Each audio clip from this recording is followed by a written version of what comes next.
bantu b'Imana, ibi bintu no munsi biroroshe, ariko kera iyo umuntu akoze icyaha kugira ngo icyaha ciwe cibagiranwe byari bigoye.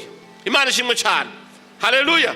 Ndetse no gufudika n'icyafudika, kuko Bibiliya ngo bivuga ngo amaraso y'ikimazi ngo yaratwikira ibyaha by'umuntu, yaratwikira, kuko igitwikiriye kiratwikururwa. Imana ishimwe cyane.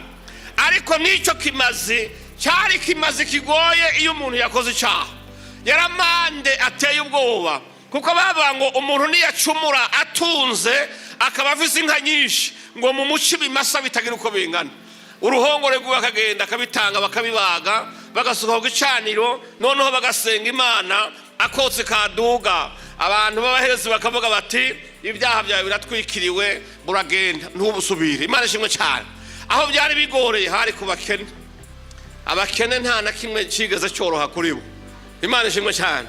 Imana dufashe cyane, kuko udafise inka bamubwiye ati nimba udafise icyo ushikana cikimaze kugira ngo icyaha cyawe kive, uzana inuma. Imana ishimwe cyane, haleluya. Abo udafise inuma aje kuzana inkware sha ukayivuduka n'isorore zo mwiruka ikaguruka ukagirukana, ukaguruka yagwa hariya mu gasekebuye, ukavuga uti ndayifashe, igasubira igasimba ikaduga kuri Mboza, ukiruka waja kuyifata ururimi ruri mu gukora kuhezagirika,